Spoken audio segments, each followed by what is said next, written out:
오늘 말씀의 제목은 수많은 원수와 한 분 하나님이란 제목으로 말씀 나누기를 원합니다. 시편에는 다윗이 쓴 시가 무려 74개나 됩니다.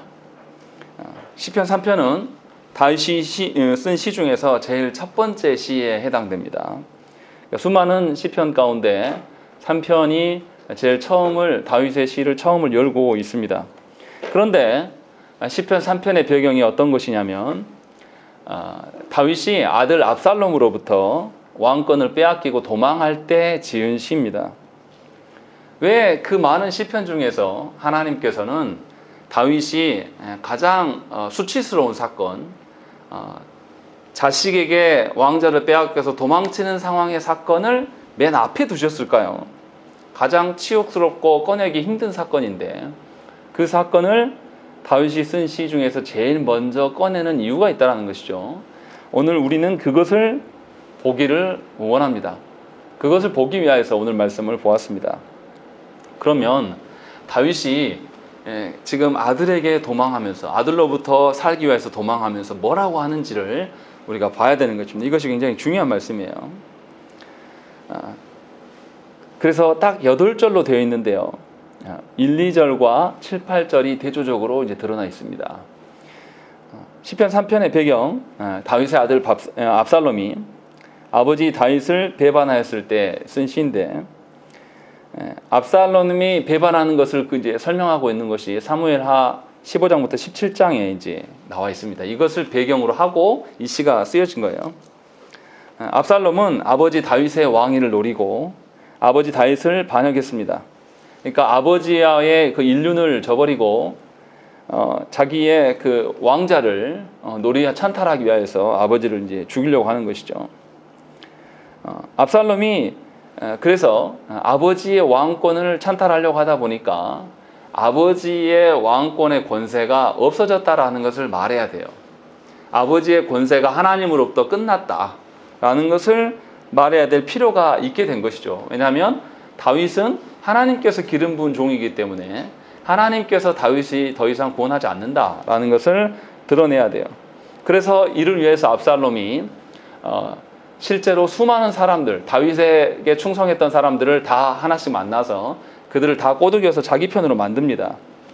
그리고 이 압살롬이 얼마나 힘이 셌냐면 다 국민들이 보는 앞에서 다윗의 후궁을 데려다가 다 보는 광장 위에서, 성문 위에서 성관계를 하면서 이제 다윗의 권세가 아무것도 아니다라는 것을 다 보이는 것이죠. 그래서 이스라엘 사람들의 대세가 이제 다윗이 아니라 압살롬으로 기울고 있었습니다.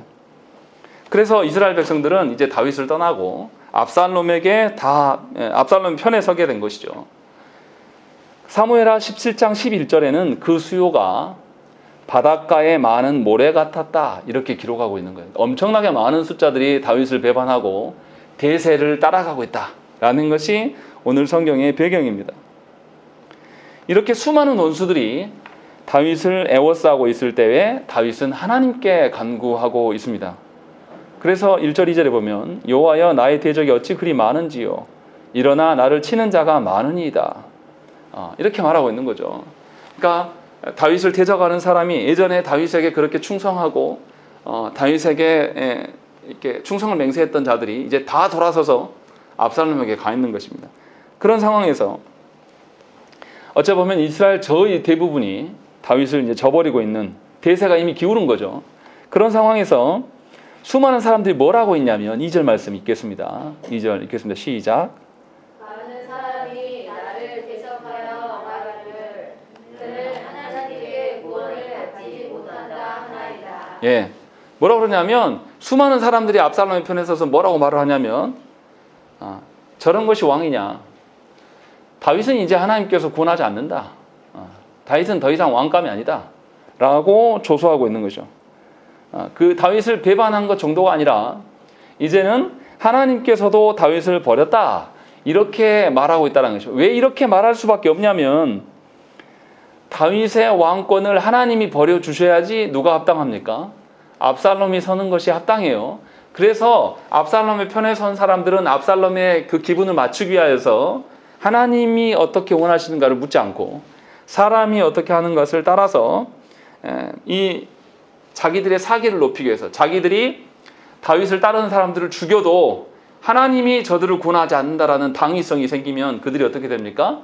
사기가 오르고 자신들이 하는 일이 악한 것임에도 불구하고 당연한 것처럼 만들어지기 위해서 그런 뜬소문을 퍼뜨리는 거예요. 그렇게 해서 하나님께서도 다윗을 버렸다라는 것이 이제 이들의 주장이에요. 그런데 시편은 다 시가 연계되어 있습니다. 시편 2편 말씀 보세요. 20편 2절 말씀 보시면 뭐라고 되냐면 읽겠습니다. 시편 2편 2절 말씀 시작. 세상에 문화들이 나서며 만원들이 서로 꾀하여 여호와와 그의 기름 부으신 받은 자를 대적하며. 예, 세상의 악당들이 뭐하냐면 여호와의 기름 부음 받은 자를 대적한다라고 기록하고 있어요. 그러니까 압살롬을 따르는 자들이 다윗만을 배반한 것이 아니라 하나님께서 다윗을 기름 부었는데 다윗의 구원이 없다. 하나님께서 그를 버렸다라고 하나님 그런 말씀하신 적이 없는데 그렇게 말하고 있는 거예요. 결국은 이들은 누구를 배반한 것입니까? 하나님의 선하신 뜻을 거절한 거예요. 하나님이 세우신 자를 거절하는 것은 곧 하나님을 거절하는 것이죠. 그렇게 해서 대세가 압살롬에 가 있기 때문에 이 사람들이 전부 대세를 따라가요. 사람들의 대세를 따르느라고 누구를 포기하냐면 하나님을 포기하고 있다라는 것이 지금의 형국이에요. 그래서 하나님의 다스림에서 벗어나도 누구를 믿는 것이죠? 압살롬의 권세와 압살롬의 권력을 믿기 때문에 그 사람에게 가 있는 거예요. 그러느라고 하나님이 세우신 것들을 다 거절하는 것입니다. 그래서 바로 3절에 뭐라고 합니까? 시편 2편 3절 말씀에 우리가 그들의 맨 것을 끊고 그의 결박을 벗어버리자 하는도다 라고 되어 있습니다. 이들이 무엇에 매여 있습니까? 하나님의 통치 가운데 매여 있는 거예요. 우리가 대우리 문답에도 배웠었지만 국가 통치자를 누가 세우신 것입니까? 하나님께서 세우신 하나님의 종들이에요. 근데 이들이 하나님의 권세를 따르고 싶지 않아요. 그래서 하나님이 세우신 자를 조소하고 조롱하고 저들에게 구원이 없어. 왜냐하면 저 신이 죽었기 때문에. 이렇게 말하기를 원한다는 것이죠. 그래서 하나님의 다스림에서부터 자유하고자 하는 외침이 지금 다윗을 둘러싼 사람들의 입에 담겨 있다. 이러한 교만이 차고 넘친다. 지금 다윗이 그것을 고발하고 있는 거예요. 그러니까 하나님께서 세우신 권세를 대적하는 것은 사실은 하나님을 대적하는 것이고 이것은 하나님으로부터 떠나서 자유하고자 하는 그런 악랄한 모습이에요. 아담과 하와가 타락하였을 때도 똑같은 패턴입니다. 이들이 하나님의 통치 가운데 있지 않고 싶었어요. 하나님과 같아진다. 그러면 자기들이 독립할 수 있을 거라고 생각한 거죠. 그래서 하나님을 떠났습니다. 결과가 어떻게 됐습니까? 이들은 인격적이고 선하신 하나님의 통치 가운데 떠나니 이제 사망과 죄의 노예가 된 거예요. 주인만 바뀐 거예요. 더 악한 주인으로 바뀌어버린 거죠. 사람에게는 독립이라는 것은 원래 없어요. 그런데 우리는 얼마나 교만하게 살아가냐면 힘 있는 자에게 붙어 먹으면 우리는 독립할 수 있을 것이다 라고 생각하면서 대세를 따르느라고 하나님의 어떠하심을 저버리는 것이죠. 그래서 하나님을 대적하는 형국에 수많은 이스라엘 백성들이 서 있는 것이에요. 지금 3장에서 나오는 사람들은 다 누구냐면 이방인들이 아니에요. 하나님의 언약 백성들이 지금 이러한 악한 태도를 보이고 있다. 이 말을 하고 있는 거예요. 이방인들을 말하는 게 아니라 하나님의 언약 백성인 이스라엘 백성들이 이러한 태도를 보이고 있다라는 것이죠. 그래서 이스라엘 가운데 거짓 지도자가 나오고 그 거짓 지도자들이 대세를 잡게 되니까 수많은 이스라엘 백성들이 하나님을 경외하는 것을 상실하게 되는 것입니다. 그냥 개인적인 복수심과 야망으로 다 이들이 불타오르는 것이죠. 그들의 마음이 짐승과 같이 돼서 이제 구별할 수 없게 된 거예요.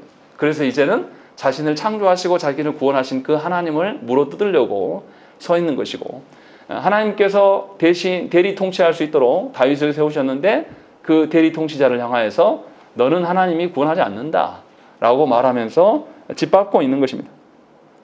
마치 정치인들이 국민의 뜻이라고 국민의 뜻대로 하기를 원한다고 말하면서 자기 욕망을 채우는 것과 똑같은 것입니다. 이런 악랄한 모습들을 계속 보이고 있는 것이죠. 이건 우리가 너무나 많이 본 장면들이에요. 늘 국민을 위한다라고 했던 정치가들이 나중에 보면 엄청난 국가의 돈을 낭비하고 또 엄청난 사람들을 학살하고 죽이고 속이고 필요 없는 일로 재판을 걸어서 감옥에 가게 만들고 또 검찰들이 협박하고 이런 일들이 우리의 일상 가운데 늘 있어 왔어요. 왜 이렇게 됐느냐? 하나님의 언약 백성들이 대세를 따르다 보니 하나님을 경외함이 사라졌고 그래서 이 사회 가운데 하나님의 공의와 질서가 사라져버렸다는 것이죠. 지금 다윗이 말하는 것이 바로 그거예요. 그러한 상황 속에서 다윗이 지금 하나님께 간구하고 있는 겁니다. 그런데 다윗은 어떻게 살았습니까? 압살롬의 이 삶의 방식하고 너무 달라요. 사울이 악신이 들려서 자기를 죽이려고 할 때 하나님께서 사울을 버렸음을 다윗이 잘 알고 있었습니다. 그러함에도 불구하고 다윗은 사울의 목숨을 건드리지 않았습니다. 심지어 본인이 사울의 옷자락을 자른 것, 또 사울이 자고 있을 때 사울의 물병과 창을 가져온 것을 나중에 그것마저도 후회합니다. 하나님이 기름 부으신 종에 대한 도전에 대해서 그가 회개하고 온전히 하나님께 경외하지 못했음을 그가 인정하고 나중에 그것까지도 회개해요. 그러니까 이 다윗이 얼마나 하나님을 경외합니까?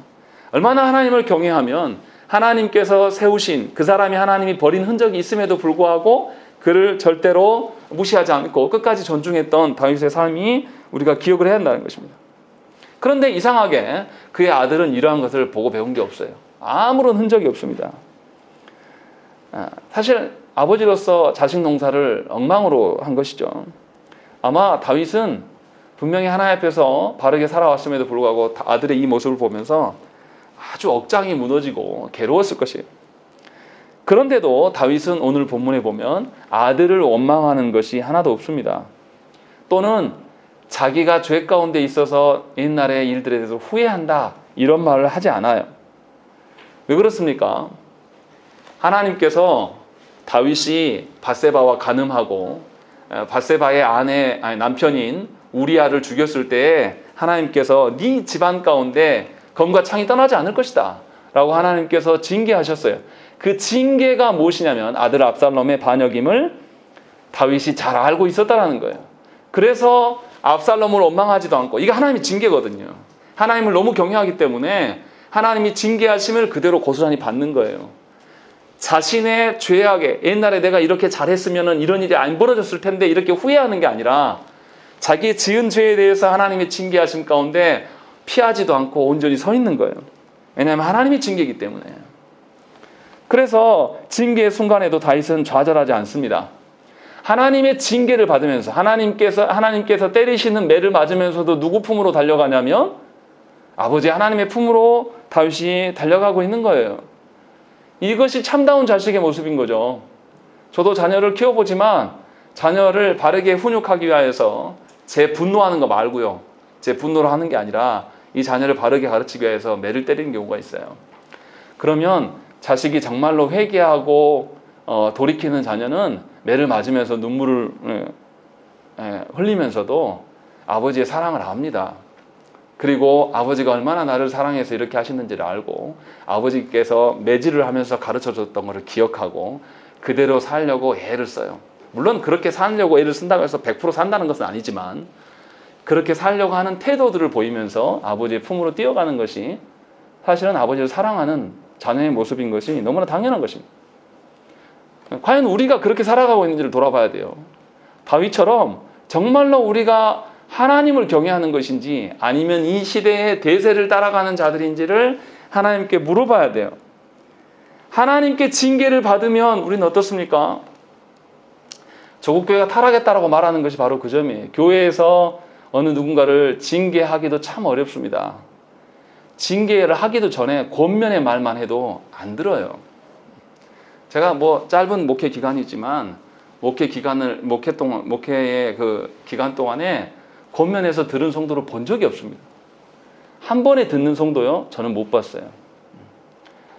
빙빙 돌려서 굉장히 권면해도 정말 안 듣습니다. 왜냐하면 하나님을 경외하지 않기 때문에 그런 거죠. 인간적인 죄의 어떠함으로 권면하는 게 아니거든요. 하나님의 어떠함으로 권면을 해도 대부분 사람들은 안 움직여요. 언제 움직이냐면 다른 사람들의 눈과 귀에 의해서, 말에 의해서는 잘 움직입니다. 하나님의 어떠하심 속에 움직이는 성도는 본 적이 없어요. 그러나 다른 사람들의 눈과 다른 사람들의 말에 어떠함에 움직이는 대세를 따르는 성도들은 교회 안에 차고 넘칩니다. 그러니까 다윗의 상황과 정반대의 삶을 우리는 살고 있는 거죠. 분명히 참된 신앙이 무엇인지를 오늘 말씀에서 저와 여러분들이 보셔야 돼요. 하나님의 징계를 받으면서 다시금 하나님의 손 안으로 들어가기를 원하는 다윗의 간구를 우리가 볼 줄 알아야 된다는 것입니다. 그렇지 아니하면 하나님께서 베푸신 그 징계 가운데서 늘 원망하고 하나님을 저주하고 푸념하고 하나님이 평생에 나를 지키고 돌보셨는데도 우리 입에서는 뭐가 나오냐면 나는 늘 괴로웠다. 나는 늘 힘들었다. 나는 신자로 살아가는데 너무 고달팠다. 왜 그렇습니까? 하나님을 경외하지 않기 때문에 그래요. 하나님께서 우리를 하나님 나라에 합당한 그런 존재로 변화시키기 위해서 이끄셨는데도 불구하고 그러한 시선으로 자기 인생을 조명하지 않기 때문에 여전히 힘들고 괴롭기만 한 거죠. 그러나 다윗의 모습에서는 그게 없어요. 여러분들의 자식이 여러분들의 권자를 빼앗기 위해서 여러분들의 목숨을 노리고 쫓아오고 여러분들을 비방하는 경우를 경험한 적이 있습니까? 없어요. 우리는 한 번도. 그런데 다윗은 그런 중에도 하나님의 징계 가운데 사람들 앞으로 서는 것이 아니라 하나님 앞에 돌이켜서 가고 있다는 것입니다. 이것이 엄청난 믿음이에요. 사람들이 나를 외면하고 나를 욕하고 나에게 없는 소리를 만들어내고 내 마음을 후벼 팔 때 우리는 그 말한 사람들한테 가서 항변하려고 합니다. 그런데 하나님을 정말로 경외하고 신뢰할 줄 아는 사람이라면 하나님께 가야 돼요. 그래서 기도하는 겁니다. 사람들 앞에 가서 해봤자 아무런 소용이 없어요. 저도 목회하면서 목사로서 권면하지만 안 들어요. 아무리 해봤자. 목사의 의무니까 하나님 명령이니까 하긴 하죠. 그러나 하나님께 기도할 때에 영혼이 바뀌는 것은 봤어요. 하나님께 나아가서 하나님 이 상황이 이렇습니다. 어떻게 해야 될까요? 하나님이 관여하셔야 줘야 됩니다. 하나님이 역사해 주셔야 됩니다. 라고 하나님께 구했을 때에 영혼들이 변화되게 하신 것은 우리 모두 다 인정하는 것이에요. 지금 다윗이 그렇게 기도하고 있는 것입니다. 그런데 다윗의 상황은 어떤 것이냐면 이렇게 기도를 해도 자신들의 대적의 원수들이 점점 많아져요.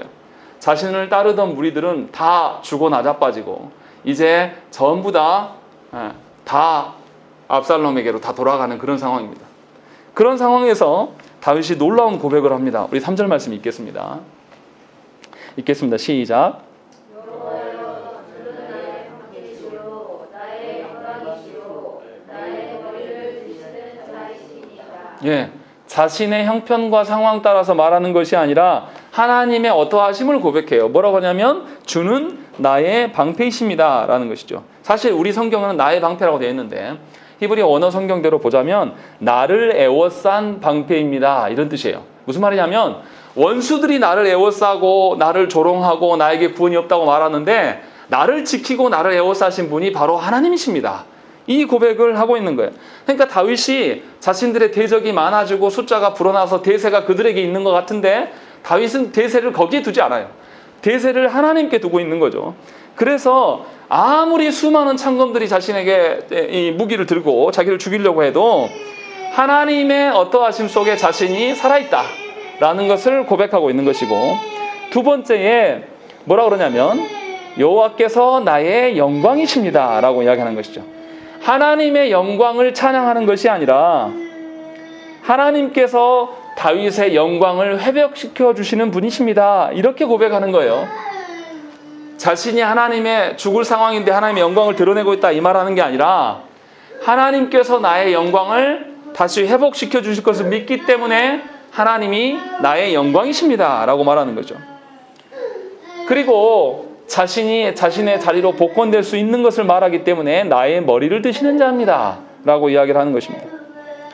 그래서 수많은 원수들이 자신을 둘러싸고 하나님께서 다윗을 버렸다라고 조롱하면서 다윗을 공경하고 자신의 정당성을 부여하고 있는 그런 상황에서 다윗은 뭐하냐면 하나님을 향한 바른 신앙 고백을 하고 있는 거예요.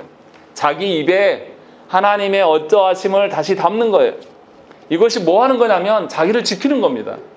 수많은 사람들을 바라보면서 그 대세에 자기의 마음이 흔들릴까 봐 하나님의 어떠하심을 자기 입에 담고 자기 심중에 두는 것이죠. 그래서 하나님을 향한 소망이 끊어지지 않기를 바라고 있는 겁니다.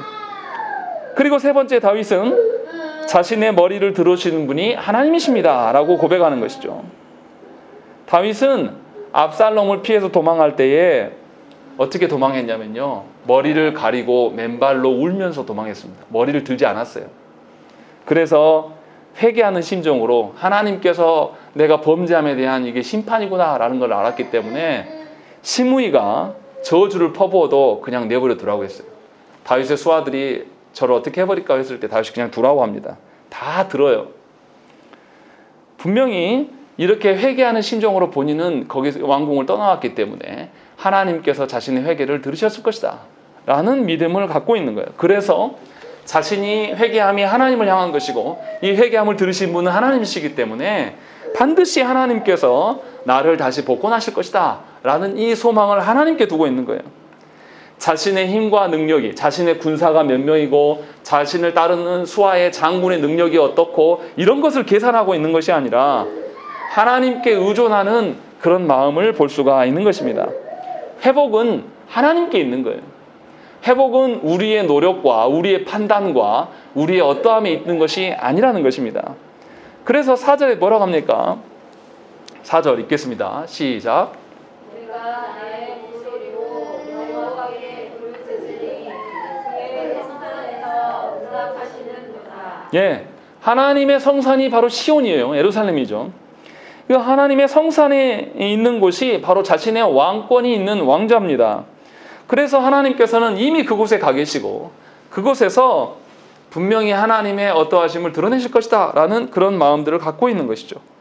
압살롬의 지배 아래 있지만 하나님의 다스림이 압살롬의 지배를 능히 이기신다 라는 것을 다윗은 고백하고 있는 것이죠.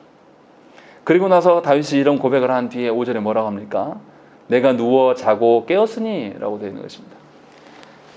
여러분들 상상이나 할 수 있습니까?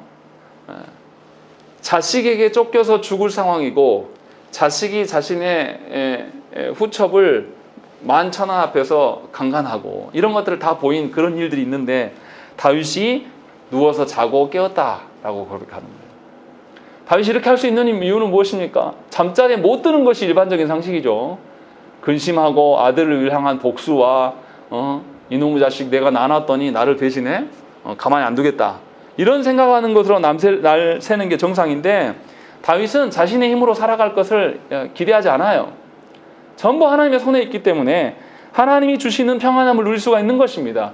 그래서 성경에서 하나님이 사랑하는 자에게 뭘 주십니까? 잠을 주신다라고 말씀하고 있는 거예요. 그러니까 다윗은 지금 쫓기는 상황에서도 뭐냐면 하나님이 주시는 진정한 샬롬을 누리고 있는 사람이에요. 자신의 왕자에서 내려와 있으나 그는 하나님을 의지하였기 때문에 사람들의 온갖 잡다한 거짓말에 대해서 거기에 대해서 응할 필요가 없는 거예요. 그냥 하나님께만 간구하면 되는 것입니다. 그래서 지난밤에 간구하였던 대로 그는 믿고 잠을 잘 잤습니다. 그리고 또 일어나서 변함없는 마음으로 뭐라고 합니까? 5절에 내가 누워 자고 깨었으니 여호와께서 나를 붙드심이로다 라는 것이, 자신이 잘 자고 일어난 것도 하나님의 붙드심이고 여전히 오늘도 하나님께서 붙드시고 살아갈 것이다. 그러니까 그의 기도한 바와 그의 살아가는 것 삶의 방식이 똑같아요. 한결같이 지속되고 있는 겁니다. 신앙생활에서 한결같이 지속되는 것이 얼마나 중요한 것입니까? 이것이 어떻게 되냐? 하나님의 어떠하심을 나의 입에 담고 하나님의 어떠하심을 나의 심중에 두는 사람, 그리고 그것을 근거로 기도하는 하나님을 의지하는 사람이 이러한 것을 누릴 수 있다라고 지금 성경은 우리에게 말하고 있는 것입니다. 그리고 6절에 천만인이 나를 에워싸 진친다 하여도 나는 두려워하지 아니하리이다 라고 하는 것이죠. 하나님이 나와 함께 하시기에 나는 잠을 잘 잤고 내가 잠을 잘 잔 것만으로도 하나님은 이미 나와 함께 하고 계신다라는 것을 다윗이 알고 깨달았다는 거예요. 그래서 이제는 더 이상 두렵지 않다라는 것을 선언할 수가 있게 된 것이죠. 그래서 이제 뭐라고 합니까? 7절 말씀을 읽겠습니다. 시작. 여호와여 일어나소서 나의 하나님이여 나를 구원하소서. 주께서 나의 모든 원수의 뺨을 치시며 악인의 일을 꺾으셨나이다. 예, 7절에 뭐라 그러냐면 여호와여 일어나소서라고 이야기하는 것입니다. 1절에서는 누가 일어났습니까? 나의 대적이 어찌 그리 많은지요. 일어나 나를 치는 자가 많으니이다. 1절에서 다윗의 상황은 어떤 거냐면 대적이 일어나서 나를 치려고 했어요. 그런데 하나님의 어떠하심을 자기 입에 담고 하나님께 간구하고 자고 일어나서 하나님을 향한 그 의존함이 온전해질 때에 이제는 하나님이 일어나실 것을 다윗이 기대하고 있는 것입니다. 완전히 상황과 자신의 믿음은 다른 겁니다. 완전히 대조적이에요. 자신의 상황은 원수들이 일어나 있어요. 그런데 이 다윗이 소망하고 있는 것은 하나님의 일어나심이에요. 하나님이 일어나심이 손에 보이고 눈에 잡히고 눈에 보이는 그런 게 아니죠. 그런데도 불구하고 지금 수많은 원수들 앞에서 다윗에게 구원이 없다 조롱하는 사람들에게 그들을 대해서 야, 나 구원이 있어 이렇게 말하는 게 아니라 하나님이 일어나시면 되는 거예요. 하나님이 일어나시면 그들에게 여러 말 했던 거 필요가 없는 거예요. 하나님 구원하실 거거든요. 그들의 거짓말을 하나님이 증명하시면 되는 겁니다. 그래서 지금 이렇게 이야기하고 있는 거예요. 그래서 수많은 사람의 조롱을 한 분 하나님께 그가 엎드려서 구하고 있는 것입니다. 이것이 신앙이에요. 이 시대에 수많은 사람들이 교회가 타락하 있고 신은 없다라고 말합니다. 그래서 가장 멍청한 짓이 신앙생활 열심히 하는 것이다라고 말해요. 그래서 신앙생활 열심히 하는 사람들은 머리가 텅텅 비었고 맹신한다라고 말합니다. 그러나 하나님의 말씀은 그렇게 말씀하지 않아요. 하나님께서 세우신 교회가 역사 가운데 계속 존속하였던 것은 하나님의 어떠하심 때문에 존속한 거예요. 여전히 우리 시대에도 하나님이 다스리십니다. 이것을 우리에게 보여주고 있는 것이죠. 그리고 다윗이 뭐라고 합니까? 일어나신 하나님이여 나를 구원하소서라고 이야기하는 거죠. 원수들이 자기에게 너는 구원이 없다라고 말했을 때 구원의 주체가 하나님이시기 때문에 그들에게 대항하지 않아요. 내버려 둡니다. 그래, 너희 하나님을 모르는 사람들 마음대로 멋대로 짓거려라. 그러나 하나님이 구원 주심을 그가 믿고 따르는 것이죠. 그리고 그 뒤에 뭐라고 합니까? 주께서 나의 모든 원수의 뺨을 치시며 악인의 일을 꺾으셨나이다. 두 가지를 요청하고 있는 것입니다. 원수의 뺨을 치는 것은 원수들의 거짓말한 것을 수치스럽고 모욕을 주시라는 것이고, 또 원수들의 이의를 꺾는 것은 마치 뭐하고 똑같냐면 맹수가 먹이를 물었어요. 이 먹이가 다윗이죠. 먹이를 물었는데 다윗을 살려주기 위해서는 어떻게 합니까? 이 맹수의 턱주가리를 쳐가지고 이빨을 다 부셔버리면 됩니다. 그러면 맹수의 손에서 벗어나게 되는 거죠. 지금 이것을 해달라는 거예요. 그런데 사실은 이 각각의 행동은 따로따로가 아니에요. 여기 보면 원수의 뺨을 치소서라고 되어 있는데 히브리 성경에는 뺨이라는 단어가 턱이라는 뜻도 됩니다. 그러니까 한 동작이에요. 한 동작. 하나님이 구원하신다라는 것은 원수의 턱조가리를 날려서 이빨을 다 깨부시는 하나님. 이것을 이야기하고 있는 거예요. 그냥 한 방이면 되는 거예요. 하나님께서 손 하나만 까딱하셔도 다 끝나는 이야기다. 지금 이런 것을 이야기하고 있는 것입니다. 그래서 원수들이 이 하나님께 턱을 맞고 이빨이 부서지면 이들이 어떻습니까? 다윗을 물 수도 없고, 또 한 가지는 뭡니까? 이빨이 없는데 어떻게 말을 합니까? 저들이 지금까지 다윗에게 구원이 없다라고 말했는데 이빨을 몽땅 뽑아버리니, 다 부셔버리니 이들이 이제 말을 할 수가 없는 거예요. 그렇게 하나님께서 행하실 것을 다윗이 기대하고 있는 것입니다. 그러니까 다윗은 하나님의 능력이 어떠하심에 모든 것을 걸고 있는 거예요. 하나님의 어떠하심이 너무 강력하다라는 것을 말하고 있는 게, 구원은 하나님께 있는 거예요. 사람에게 있는 게 아니란 말이에요. 여러분들을 괴롭히고 여러분들을 힘들게 하는 사람들 앞에 가서 여러분들의 자신의 나는 그런 사람이 아닙니다, 나는 그런 사람이 아니에요 라고 아무리 항변해봤자 이거 다 의미 없는 소리예요. 나를 괴롭게 하는 사람들을 마주하면 마주할수록 우리 마음은 어떻습니까? 마음이 더 상하고 더 괴로워요. 나를 조롱하는 사람들 앞에 가서 아닙니다 라고 항변하려고 하는 기회도 주지도 않습니다. 더욱더 짓밟는 것이 세상의 이치고 논리예요. 그런데도 너무나 많은 그리스도인들이 어려운 처지에 당하면 그 어려운 상황에 빠져서 거기서 오족되고 있는 거예요. 하나님께 돌아오지 않아요. 대세를 따르려고 합니다. 자신의 문제를 해결해 줄 수 있는 더 능력 있는 전문가를 찾아가고 자신의 능력보다 더 큰 사람에게 기대어서 어떻게 해보려고 하는 일들을 교회 안에서 너무나 많이 벌이고 있는 거예요. 하나님이 보실 때 얼마나 안타까우시겠습니까? 분명히 시편 2편에서 뭐라고 합니까? 세상의 군왕들이 하나님을 향하여서 대적하면서 조소할 때 하나님께서 그들을 보면서 뭐라 하냐면 웃으실 것이다 라고 이야기하는 것입니다. 세상의 그 권세 잡은 자들이 행하는 행동들이 바로 그리스도인들의 모습일 때 하나님은 진노하시고 웃으실 수밖에 없는 거예요. 하찮은 것들이 지네들끼리 뭘 하겠다고, 문제를 하겠다고, 구원의 어떠함을 하고 인생의 어떠함을 어떻게 조정해 보겠다고 하는 것에 대해서 하나님 얼마나 기가 막히시겠습니까? 그 이야기를 하고 있는 거예요. 그래서 다윗은 뭐라 그러냐면 8절 말씀을 읽겠습니다. 시작. 구원은 여호와께 있사오니 주의 복을 주의 백성에게 내리소서. 예, 다윗의 놀라운 믿음이 또 나타나요. 뭐라고 합니까? 구원은 여호와께만 있습니다 라고 말하고 그 뒤에 뭐라고 하죠? 주의 복을 누구에게 내리라고요?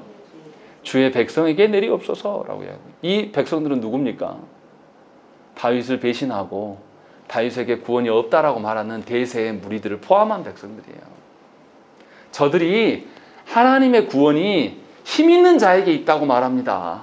그래서 압살롬에 붙어서 나에게는 구원이 없다고 말하니 하나님, 내가 하나님께 간구하였던 것을 통하여서 저들이 하나님의 구원을 보게 하시고 저들에게도 나와 동일한 구원의 은혜가 있기를 원합니다 라고 고백하는 것이죠.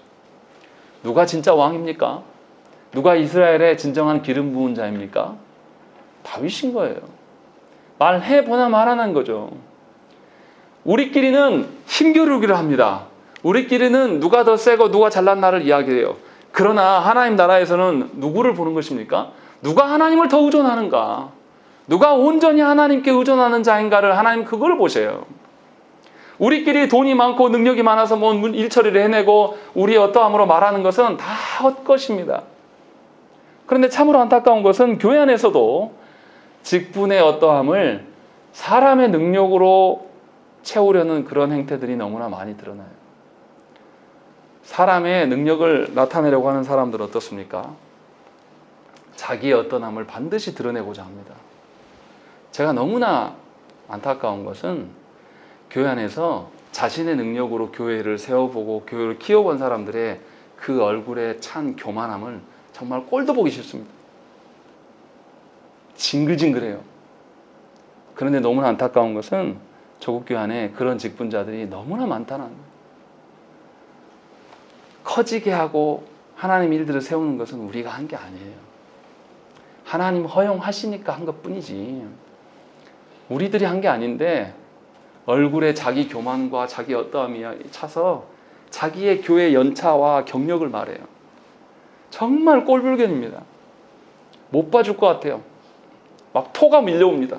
그런 직분자들 앞에 서면. 하나님께 회개할 줄 몰라요.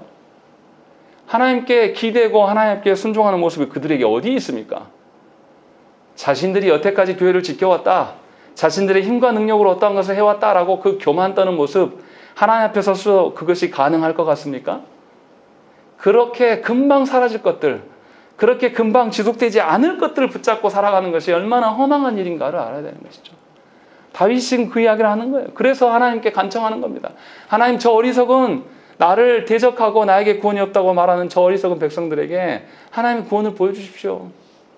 그렇지 않고는 저들 깨달을 수가 없습니다. 그래서 이스라엘의 왕으로서 다윗을 대적하고 도망간 그런 이들에게도 하나님의 구원이 있기를 소망하는 참다운 왕의 면모를 보여주고 있는 것입니다. 시편 3편은 자신의 범죄로 인하여서 하나님의 심판 가운데 있는 그런 신앙인이 하나님의 심판 가운데서 좌절하지 않고 다시 하나님께 호소하는 시입니다. 죄로 더럽혀지고 수치스러운 인생이라는 그런 점에서 우리와 차이가 안 나요. 다윗의 인생이나 우리의 인생이나 더럽기는 마찬가지입니다. 그러함에도 차이 나는 것은 뭐냐면 다윗은 하나님께만 호소합니다. 자신이 더럽혀지고 자신의 추접스러움이 다 온 천하에 공개되고 드러나도 이것을 통하여서라도 하나님의 어떠하심이 드러내는 것에 대해서 그는 감사하고 있는 것이죠. 그래서 자신이 형벌 중에도 무엇을 찬양합니까? 하나님의 구원을 노래하는 자예요. 자신이 하나님의 심판과 형벌 중에 있음에도 불구하고 자신의 온 치부가 만천하에 공개됐음에도 불구하고 하나님의 구원을 노래하는 자, 이것이 신앙이다 라고 말하고 있는 것입니다. 시편 1편에서 누가 복된 사람이라고 이야기합니까? 여호와의 율법을 주야로 읊조리는 자, 입에 담고 계속 하나님의 어떠한 말씀을 담고 있는 자가 복된 사람이라고 시편 1편에서 이야기해요. 그리고 시편 2편에서는 누가 복되다라고 이야기합니까? 하나님께 피하는 자가 복이 있다라고 이야기를 하는 것이죠. 2편 12절 말씀 우리 읽겠습니다. 시작. 그의 아들에게 임하시라. 그렇지 아니하면 순종하시고 너희가 길에서 망하리니 이에 승부가 악하시며 여호와께 피하는 모든 사람은 다 이기로다. 예, 시편 1편과 2편은 시편 전체의 주제예요. 누가 복 있는 사람인가? 라고 말했을 때에 하나님의 말씀을 자기 입에 담지한 사람, 그리고 하나님께만 피하는 사람이 복이 있다라고 말했고, 1, 2편의 샘플로서 지금 3편에서는 누구를 드냐면 다윗을 드러내고 있는 것이죠. 그런데 그 다윗이 어떠한 사람이냐면 자신의 능력과 힘으로 하나님을 의존하는 것이 아니라 악인들에게 둘러싸여 있어도 하나님만을 의존하는 자이다라는 것을 우리에게 보여주고 있는 것이죠. 그러니까 신자는 원수들이 일어나고 악인들이 일어날 때에 누구의 일어남을 기대할 수 있습니까? 하나님의 일어나심을 기대하는 자예요. 그러니까 형편이 어려워지고 악인들이 우리를 짓누르고 괴롭히는 일에 있을 때에 낙심하는 것이 아니라 이제 하나님의 구원이 머지않았다. 하나님께서 하나님의 자녀들이 짓밟히는 것을 두고만 보시지 않을 것이다. 반드시 일어날 것이다 라는 것을 알고 하나님의 어떠하심 속에 서는 자입니다. 하지만 악인들은 언제나 대세를 따릅니다. 의인은 대세를 따르지 못하고 대세로부터 외면당하고 홀로 있어도 누구만을 의지하냐면 여호와 하나님만을 의지하는 자입니다. 중요한 점은 시편은 세상 사람들에게 주신 말씀이 아니에요. 교회에 속한 사람들, 이미 하나님의 언약을 아는 사람들에게 주시고 있다는 것이죠. 이 사람들에게 지금 무엇을 요구하십니까? 네가 하나님 말씀을 읊조리고 있느냐? 네가 정말로 여호와께 피하는 자이냐? 라고 묻고 있다는 것입니다. 그러나 너무나도 안타깝게도 조국 교회 안에 수많은 사람들은 하나님께 피하는 것이 제일 어렵다라고 이야기를 하는 거예요. 너무나 당연하게 하나님께 피하는 사람이 복이 있다. 그런 자에게 구원이 있다라고 성경은 말하지만 하나님께 피하는 사람을 보지 못하는 우리들의 현실이 너무나 참으로 애통하고 아파할 일이라는 것이에요. 분명히 우리가 어떻게 하나님께 피합니까? 우리의 힘으로 피할 수가 없기 때문에 하나님 주신 말씀을 우리 입에 담아야 돼요. 우리의 심중에 두기가 너무 어려우면 입에라도 담으라는 거죠. 그리고 담겨진 그 말씀으로 뭐 하라냐면 하나님께 간구하고 기도하라는 거예요. 그런 사람이 하나님께 의존할 수 있다. 하나님께 피할 수 있다라는 것을 지금 우리에게 알려주고 있는 것입니다. 하나님께서는 우리의 어떠함을 너무나 잘 알아요. 세상 사람들은 뭐라고 합니까? 하늘은 스스로 돕는 자를 돕는다라고 거짓말합니다. 세상 사람들은 사람의 힘과 능력으로 해결할 수 있다. 열심히 노력하면, 죽게 노력하면 안 될 것이 없다라고 말해요. 그러나 하나님 앞에서 구원은 절대 안 됩니다. 우리의 능력으로 절대 안 돼요. 하나님의 어떠하심으로만 가능한 거예요. 세상의 거짓 논리에 우리는 아직도 찌들어 있어가지고 하나님께 피하지 않아요. 하나님께 의존하지 않습니다. 하나님의 말씀을 읊조리고 정말로 기도할 때도 하나님의 어떠하심만을 말하려고 애쓰는 자가 하나님께 마음을 드릴 수가 있는 거예요. 바로 그러한 자가 참으로 복된 자이다 라는 샘플을 우리에게 제시하고 있는 것이에요. 그런데도 하나님께 의존하는 사람들의 특징은 무엇입니까? 다른 사람들 앞에서 자기 말하기를 좋아해요. 왜 자기 말하기를 좋아하겠습니까? 하나님보다 자기가 더 뛰어나다고 생각하기 때문에 그렇죠. 교만하니까 말하기를 좋아해요. 그래서 다른 사람 앞에서 언제나 하나님의 말씀을 말하는 것이 아니라 자기 생각과 자기 주장을 계속 읊조리고 다닙니다. 중얼중얼 했어요. 다 그게 무슨 말이냐면 그 사람의 경험과 연륜과 자신의 지식과 자신의 판단으로 자신의 능력에 꼭꼭 쌓여있는 그런 말들을 하고 있는 것입니다. 그러나 그러한 자에게는 하나님의 어떠하심을 전혀 찾아볼 수가 없는 것이죠. 그러한 사람들은 또 세상의 죄 문제를 아주 쉽게 여깁니다. 중요하게 생각하지 않아요. 그러나 하나님의 자녀들은 죄의 문제에 대해서 매우 심각하게 생각합니다. 그래서 자신의 말을 하는 것이 아니라 하나님의 말씀을 담으려고 애를 써요. 그런 사람은 하나님의 말씀을 갖고 있기 때문에 죄의 기준들에 대해서 민감하게 반응할 수밖에 없는 것입니다. 말하기 좋아하고 자기의 주장하는 사람들은 억지를 부려요. 억지를 부리다 안 되면 자기의 정서를 발휘합니다. 그리고 대세를 자기 힘으로 안 되면 내가 아는 누군 사람이 이렇게 했대 라고 말하면서 이것을 끌고 와서 하나님을 떠나라, 하나님이 아니라 사람이다 라고 말하면서 우리를 조장하면서 계속 우리를 괴롭혀요. 그런데 하나님께서는 아주 강력한 메시지를 우리에게 주셨어요. 예수께서 우리를 위해서 온갖 치욕과 고난을 당하셨습니다. 그런데 주께서 십자가에서 돌아가시기 직전에 뭐라고 하십니까? 주님도, 하나님이신 그분도 뭐라고 그러냐면, 아버지여, 내 영혼을 아버지 손에 부탁하나이다. 온전하게 의존하는 모습을 보이시면서 숨을 거두셨어요. 그것을 본 우리들이 어떻게 이렇게 교만할 수 있습니까? 주께서도 그렇게 우리를 위하여서 자신을 하나님께 온전히 맡기고 가셨는데 어떻게 감히 우리 같은 것들이 하나님께 나아가지 않습니까? 어떻게 감히 우리 같은 것들이 우리의 알량한 지식과 우리의 더러운 성질과 우리의 되지도 않는 그 의지를 가지고 하나님 앞에 뻗대고 서 있을 수 있냐 이 말이에요. 어떻게 그러면서 우리가 예수를 따른다라고 말할 수 있습니까? 어떻게 우리가 그러면서 예수 믿는 사람이라고 말할 수 있어요? 전부 거짓입니다. 어떻게 우리가 하나님을 의존하지 않을 수 있습니까? 어떻게 우리가 하나님을 의지하지 않고 일평생을 살아갈 수 있겠습니까? 우리의 원수인 세상과 사탄은 늘 거짓과 폭력으로 주님의 자녀들을 공격합니다. 분별할 수 없을 정도로 아주 작은 거짓말들을 우리에게 막 퍼뜨려요. 그래서 교회가 세상을 두려워하게 만듭니다. 하나님의 손에 붙들려 있는 우리들을 계속 두렵게 만드는 것이죠. 그래서 세상의 어떠함 속에 서야지만 우리의 인생이 달라질 것처럼 계속 조장하는 거예요. 끊임없이. 그래서 사탄이 우는 사자처럼 우리를 물어 삼키려고 애를 쓰고 있어요. 그러나 두려워하지 마세요. 하나님께서는 그 사탄의 턱주가리를 한 방에 날리실 거예요.